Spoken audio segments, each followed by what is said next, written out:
क्या कई दफे आपकी जिंदगी में कुछ इंसिडेंट्स के बाद आपको ये लगा है कि काश ये चीज मेरे हाथ में होती तो मैं इसमें कुछ परिवर्तन कर सकता, मैं उसे बदल सकता, या फिर ऐसा लगता है कि यार जिंदगी सिंपल होती, क्यों इतनी कॉम्प्लिकेटेड है। सो इट्स ओके, ऐसा लगना जाहिर सी बात है क्योंकि हम तो शायद तिनका हैं।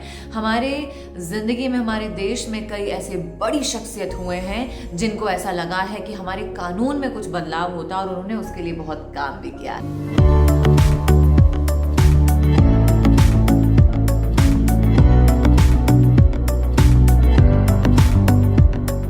Hi everyone, this is me RJ Kriti with you. और आज एक कोशिश और में मैं एक ऐसी शख्सियत की बात करने वाली हूँ जिनके बारे में पूरा देश ही नहीं पूरा विश्व जानता है और कई बार कई अलग अलग तरीके से बातें हो चुकी हैं, लेकिन वाकई वो हमारी लाइफ ही नहीं, हमारी आत्मा का एक सबसे बड़ा प्रेरणा स्रोत बनकर गए।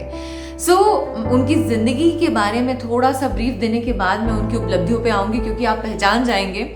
उनकी जिंदगी में बचपन से उन्होंने अपनी धुरी को एक कोशिश और पर ही लगाए रखा। वो परिवार के सबसे यंग बच्चे थे, सबसे छोटा बच्चा होता है वो थे, लेकिन उस छोटे बच्चे के जहन में ये चलता ही रहता था कि मुझे कुछ अच्छा करना है और मुझे कुछ करके बताना है, मुझे हर वक्त कुछ करते रहना है, मैं खाली नहीं बैठ सकता। तो उन्होंने शुरुआत की कि घर घर जाकर वो पेपर बांटते थे, उस पेपर से अपनी नॉलेज को भी एक्वायर करते थे। और समुद्र किनारे जब एक दिन खड़े हुए थे तो उनके गुरु ने उन्हें बताया कि यार ये जो ब्रह्मांड है या ये जो सीगल है जो उड़ता है, इसके पीछे का कारण क्या है, वो किस ऊंचाई से, किस लैटिट्यूड से, किस ऑल्टीट्यूड से उड़ता है। एक छोटे से गांव का रहने वाला बच्चा, कई साल पुरानी बात कर रही हूँ, उसके गुरु से ऐसे प्रश्न करता है तो वाकई कहीं ना कहीं उसका फ्यूचर दिखाई देता है कि ये कहाँ तक उड़ान भरना चाहता है। इस बच्चे का परिवार जो था वो समुद्र किनारे रहता था, तमिलनाडु के एक छोटे से गांव में रहने वाले ये लोग, और जिनके पिताजी जो थे वो नाविक थे। लेकिन उस नाव से कहीं ना कहीं उन्हें प्रेरणा मिलती थी। एक दफ़े उनकी ज़िंदगी में ऐसा इंसिडेंट हुआ कि उनके पिता की जो नाव थी वो तूफान में ढह गई, खराब हो गई। तो किसी से ठीक करवाने के बजाय उनके पिता उस चीज़ को ठीक कर रहे थे। उन्होंने पिता से प्रश्न किया कि ये आप क्यों कर रहे हैं, हम किसी और से करवा सकते हैं। उन्होंने बोला कि जो चीज़ हम अपने हाथ से करते हैं और हमारे सामने करते हैं ना, उसका एक अलग मज़ा होता है। जब तक हम जिंदगी में स्ट्रगल नहीं करते, हमें फेलियर्स नहीं पता चलते, तो हमें सक्सेस का वो स्वाद होता है ना, वो समझ में नहीं आता। और शायद यहीं से उनके दिमाग में आ गया था कि मेरी ज़िंदगी में जो भी फेलियर्स होंगे मैं उसे ग्रेसफुली एक्सेप्ट करूंगा और खुद लगा रहूंगा, लगातार कोशिश करता रहूंगा।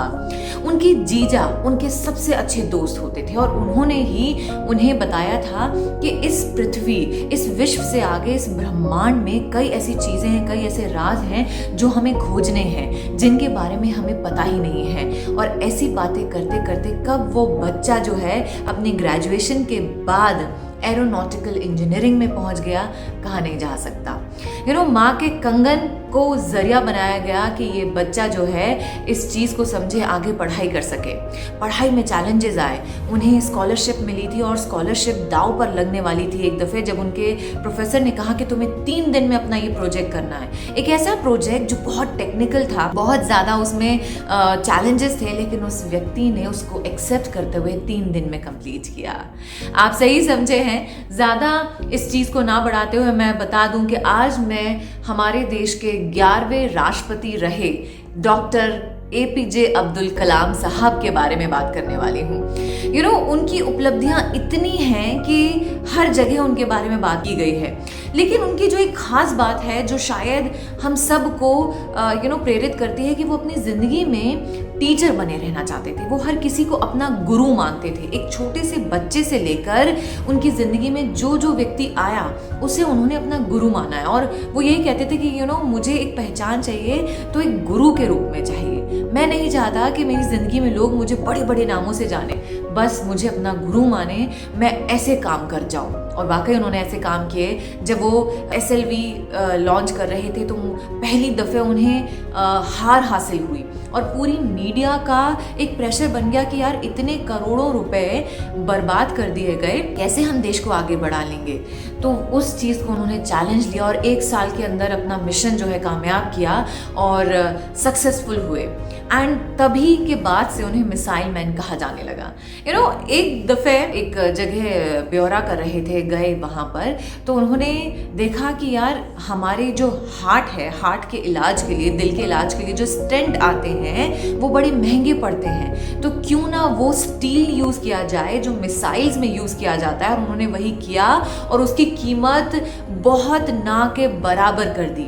मतलब राजू कलाम स्टेंट के नाम से कहा जाता है। तो जब डॉक्टर राजू उनसे बात किए तो हंसते हंसते उन्होंने कहा कि एक तरफ तो तुम ऐसी चीज़ बनाते हो जो लाखों लोगों को परेशान करती है, मिसाइल बनाते हो, और एक तरफ लोगों की जिंदगियां आबाद करने के लिए चीज़ बनाते हो।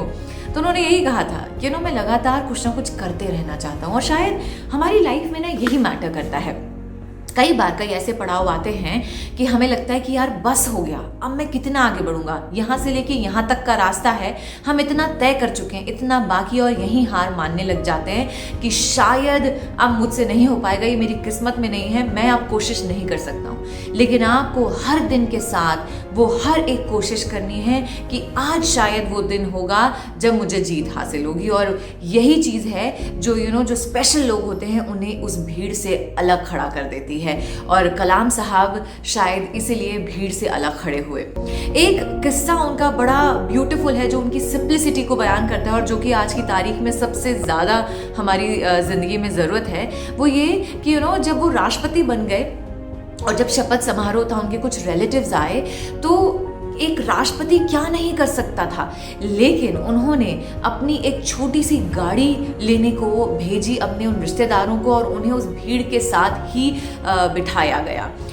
कहा जाता है कि जब हम अपने आप को स्पेशल मानते हैं ना, उसके लिए स्पेशल ट्रीटमेंट्स की या बड़ी बड़ी चीज़ों की ज़रूरत नहीं होती। हम दिल से माने कि हम स्पेशल हैं, हम कुछ अलग करने के लिए पैदा हुए हैं, हम इस धरती के लिए कुछ देने के लिए पैदा हुए हैं। और यही चीज़ कलाम साहब की लोगों को भाती थी कि उनकी सिंप्लिसिटी ही थी जो उन्हें भीड़ से अलग करती थी। तो आज मेरी इस एक कोशिश और में उनको लेने का मकसद, उनके बारे में बात करने का मकसद यही है कि ज़िंदगी में दो चीज़ें बहुत महत्वपूर्ण होती हैं। एक ये कि हमारी ज़िंदगी में जो भी हमें मिले ना, चाहे वो हमारे साथ अच्छा कर रहा है या बुरा है, हम उसे गुरु की तरह देखें कि इसने हमें कुछ सिखाया है, हम कुछ सीख कर यहाँ से जाएंगे। और दूसरा, हमारी ज़िंदगी में सिंप्लिसिटी इतनी मैटर करती है कि हम इतना ज़्यादा चीज़ों को कॉम्प्लिकेटेड कर देते हैं बजाय सिंपल रखने के, और फंसने के बाद हम खुद ही बोलते कि यार कुछ और होता तो अच्छा होता, काश हम कुछ चेंज कर सकते।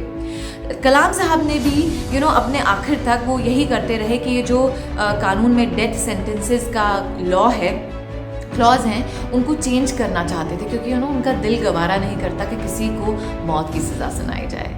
शायद यही उनका साफ गोई जो है उन्हें एक महान इंसान के रूप में हमारे धरती पर देकर गई है। और आज भी वो हमारे बीच नहीं है, बट उनकी ये बातें हमारे जहन में हमेशा तक रहेंगी। सो आई होप कि उनकी ज़िंदगी में जितनी कोशिशें उन्होंने की हैं, उनको जानते हुए, उनको सुनते हुए, हम अपने आप को एक बार फिर प्रेरित करें खुद से कि हम वो एक कोशिश और हर दिन के साथ करते रहेंगे, और खुद को ही प्रेरणा सबसे ज़्यादा देते रहेंगे कि मैं सबसे अलग हूँ और कुछ बड़ा करने के लिए आया हूँ, अभी तो मैंने कुछ किया ही नहीं है, चाहे हमने झंडे क्यों ना गाड़ दिया हो।